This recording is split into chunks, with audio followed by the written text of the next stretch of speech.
열정적으로 연주를 잘 하시는지 말씀하신 분들 탁월하세요. 다 되게 잘생겼는데? 그런 바이어스가 그러네. 작용하네요. 제가 인물을 좀 아, 봅니다. 그러니까.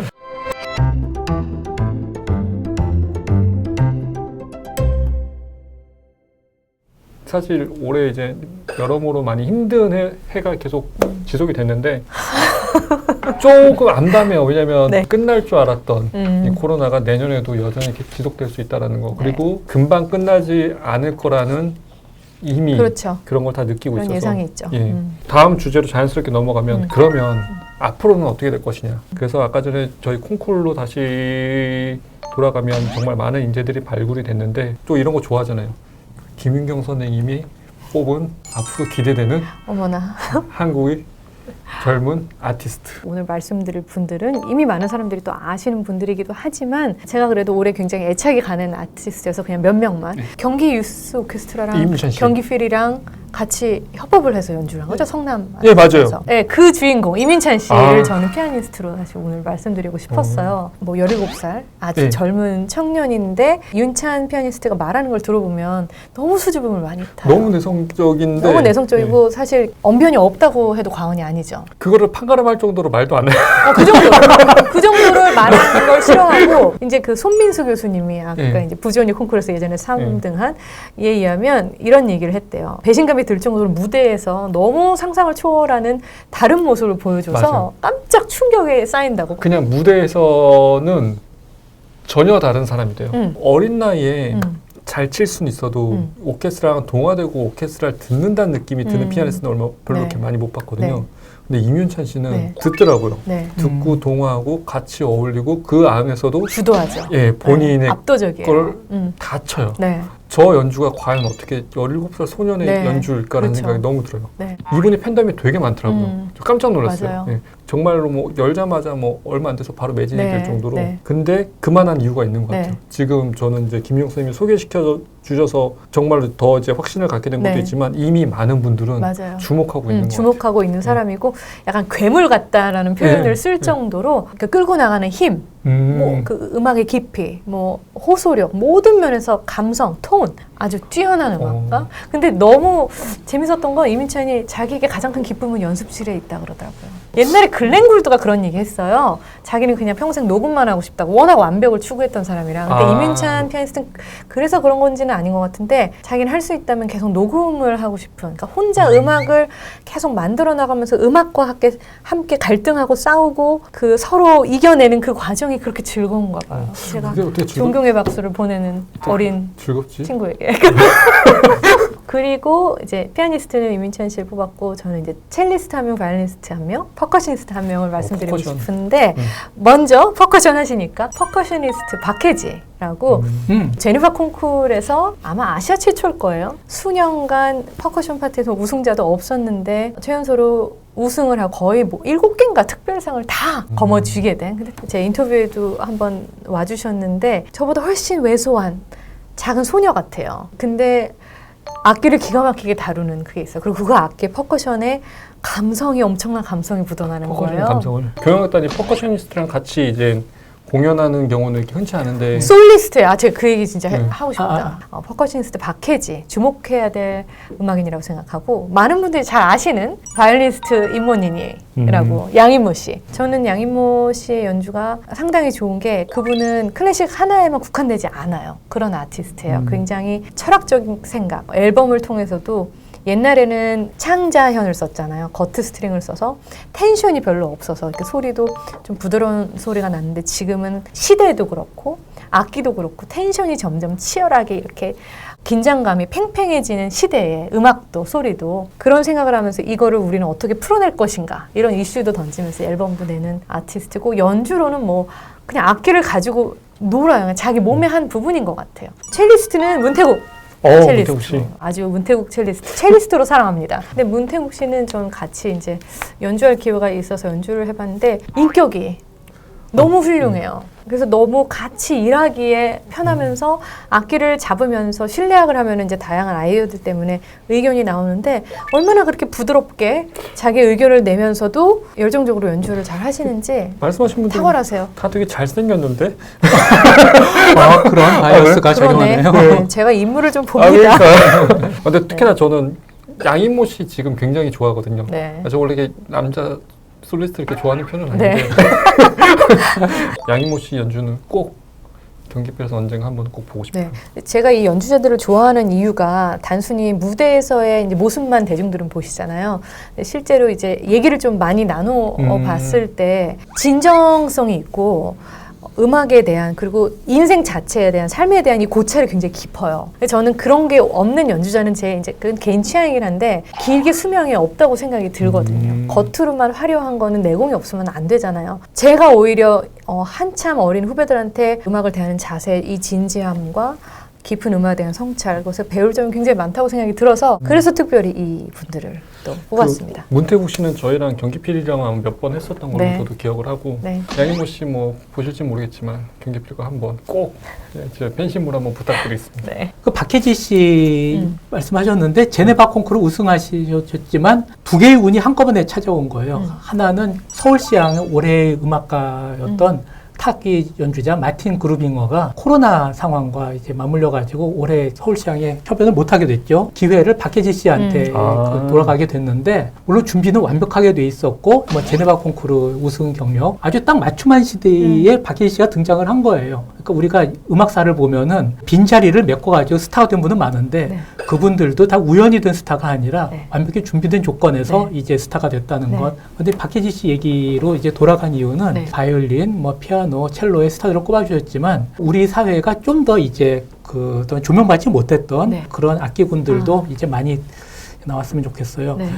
제가 음악 기자를 처음 시작할 때 거의 지난 세기의 후반부 그때 많은 사람들이 한 얘기 있었는데 지금 기준으로는 턱없었지만 그때 기준은 한국도 이제 세계 자랑할 만한 솔리스트는 많이 나왔다. 그런데 해외 나가보면 유럽 나가보면은 일본인들은 굉장히 많은 악단에 두루두루 이제 포지션을 차지하고 있고 우리나라 사람들은 그 공부하지도 않는 고음악, 원전 연주 이런 것도 다 공부해서 원전 연주 단체도 일본인들 이름이 늘 명단에 있다. 우리나라는 왜 솔리스트만 하려고 하냐라는 얘기들이 있었고 각광받지 못한 악기들은 잘 안 하려고 하는 그런 게 있어요. 지금 많이 달라진 것 같습니다. 뭐 리코더, 무슨 뭐 테오르보나 류트, 뭐 굉장히 많은 분들이 진출하고 있고요. 그리고 원전 연주를 비롯한 어떤 학구적인 시도들 한국인들이 많이 도전했으면 좋겠다. 뭐 이런 얘기 정도를 제가 덧붙이고자 합니다. 너무 좋은 말씀입니다. 예, 역시 항상 마무리는 또 이제 오케스트라에 대한 얘기를 제가 살짝 넣었어요. 또 하시나요? 네. 이미 솔리스트는 말씀하신 대로 너무나 이제 풍성해지고 있잖아요. 왜 한국의 오케스트라는 이렇게 솔리스트만큼 해외에서 활동하기가 혹은 그 명성이 계속 이렇게 좀 더 크는데 한계가 있는지. 근데 제가 좀 엉뚱한 말씀을 드려볼게요. 엉뚱하게 들리겠는데 우리는 세계적 아티스트를 만든 이유가 뭘까요? 목적이 월드컵 뭐 4강 진출했을 때처럼 이제 우리 민족은 역시 뛰어나하고 뿌듯해하는 데 있을까요? 저는 거기에 있어서 앞으로는 조금 민족주의적 접근을 넘어선 어떤 공리주의적 우리 사회를 풍요하게 만드는 그런 목적으로 좀 더 접근하는 것도 필요할 것 같습니다. 1등 하는 사람 많이 나올수록 좋은데 그거보다는 우리 사회가 이런 스타들로 인해서 더 풍요해졌으면 좋겠습니다. 우리 스타도 많이 나오고 그런데 우리 스타가 많이 나오는 것만큼 외국인들이 우리나라에 와서 잘 고국처럼 활동하는 것도 중요할 것 같아요. 피아니스트 일리아 라시콥스키나 서울대 교수로 활동하고 있는 아비람 라이케르트 같은 분들이 한국 사람보다 한국 음악계에 지원을 못하느냐. 이거는 저 아니거든요. 유명한 것도 좋지만 우리 사회에서 세계급 연주를 들려주면서 우리 귀를 풍요하게 하는 분들 얼마나 중요한 존재인지 생각하게 되고요. 또 성공의 모델도 달라져야 될 것 같아요. 콩쿠르 1등한 사람 만 성공 모델이 아니라 그런 분들만 성공 모델이 되기 위해서 10,000배, 10만 배 되는 사람들이 음악을 전공하고 이제 꿈을 다 펼치지 못하고 만족하지 못한 삶을 살아야 된다면 그거는 바람직한 성공이라고 생각하지 않고 그분들이 우리 사회에서 털을 잡고 많은 사람들이 음악 생활을 행복하게 될 수 있는 그런 사회가 돼야 되지 않을까. 그러면 해야 될 일은 당연히 뭐 청중이 늘어나야 되죠. 자녀들을 음악 교육을 시키고 형제들이 음악 공부를 한 사람들이 반이라도 3번이라도 음악회장을 채워준다면 그런 세상은 좀 더 가까이 오지 않을까 이런 생각을 합니다. 뭐 엉뚱한 얘기를 시작했는데 한국 오케스트라가 세계적인 수준이 된다라는 질문을 딱 놓고 봤을 때 무엇을 위해서 세계적인 수준이 돼야 될까? 그러니까 우리가 뿌듯해하기 위해서가 아니라 우리 사회를 또 행복하게 해주기 위해서 그렇게 돼야 되지 않을까라는 그 전제에서 얘기를 해야 될 것 같은데요. 또 우리 오케스트라가 뭐 솔리스트처럼 세계에서 뜨지 않는다 그러면 그거는 뭐 이유가 그렇게 복잡한 것 같지는 않아요. 제 생각엔 일본 NHK 오케스트라들 왜 세계급으로 뭐 크지 못하느냐는 질타를 늘 받고 있다고 저는 알고 있습니다. 유럽처럼 전 대륙을 다니면서 이제 활동할 수 있는 기반은 아니고 큰 그 인원이 이렇게 다닐 수도 없는 거고 역시 국내 청중의 저변과 관심 속에 먼저 성장하고 그 이후에 월드 클래스가 되는 것이겠죠. 그러기 위해서는 우리 청중의 기반을 먼저 키우지 않으면은 아티스트와 달리 오케스트라는 월드 클래스를 꿈꾸기 힘들다는 얘기를 먼저 하려고 그랬습니다.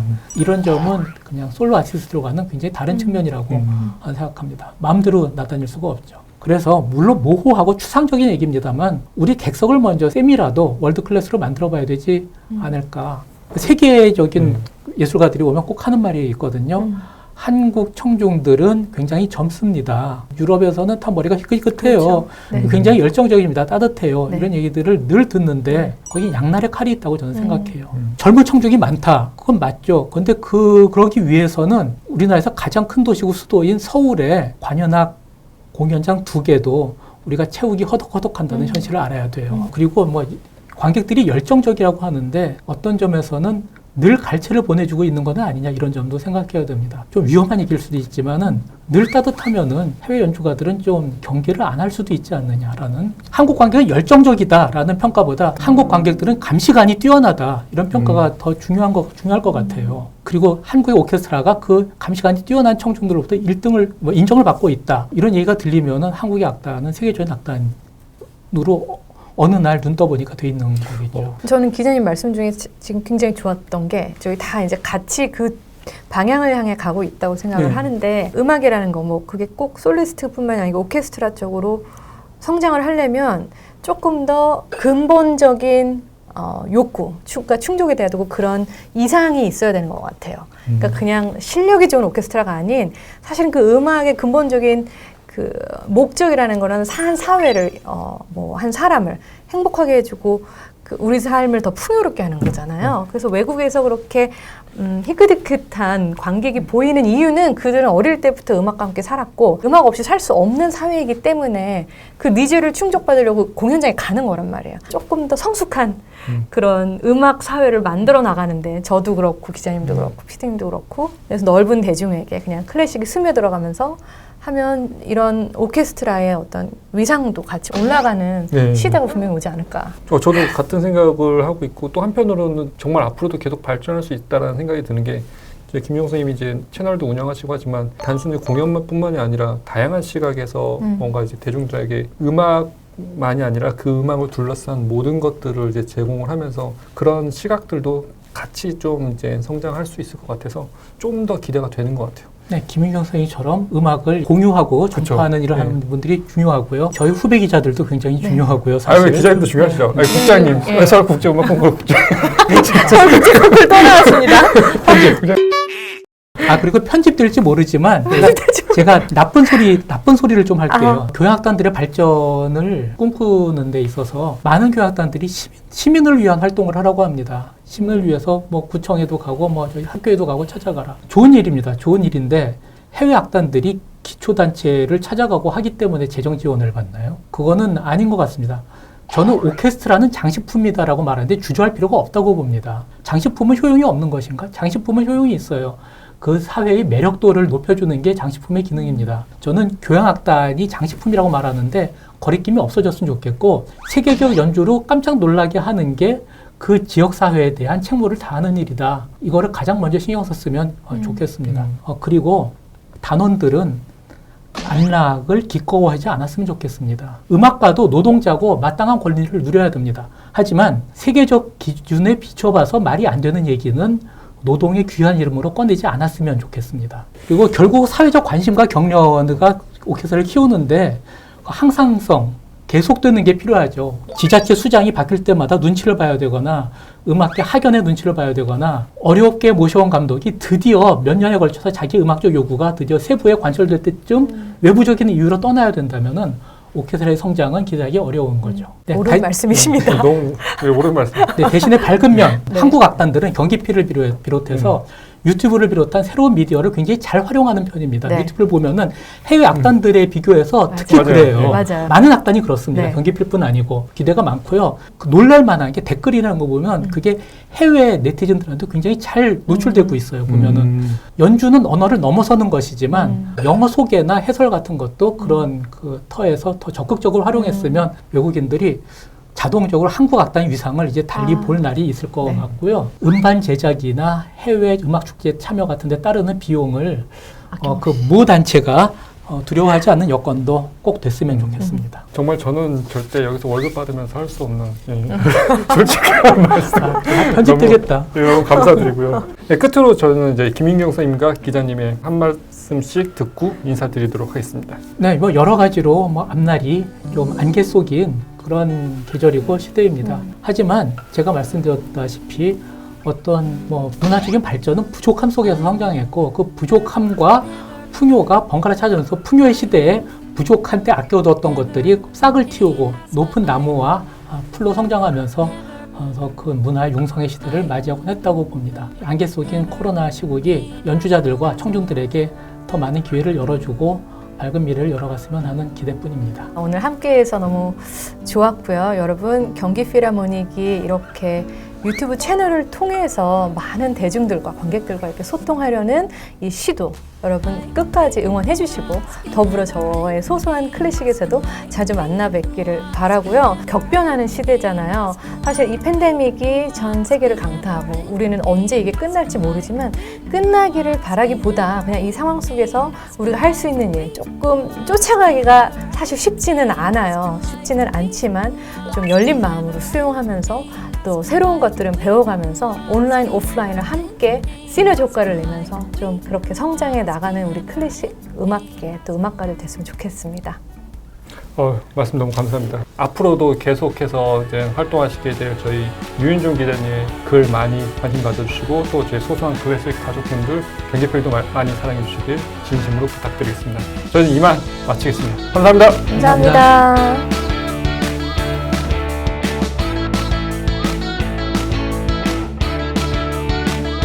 아유, 감사합니다. 네, 수고하셨습니다. 너무 우와, 감사합니다. 2시간을 그냥 내리. 말씀 잘 들었는데 저는 무슨 말을 했죠? 이제 나중에 보실 수 있어요.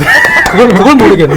가져가고 싶어요. 너무 좋은 말씀 많이 해주셔가지고. 그거 이제 강만로에 넣겠습니다. 로돌프처럼. 보면은. 전문가들이시라 왔다 갔다 정말 말씀 너무 감사합니다. 중요한 거는 편집입니다. 이제는 다 편집 탓이에요.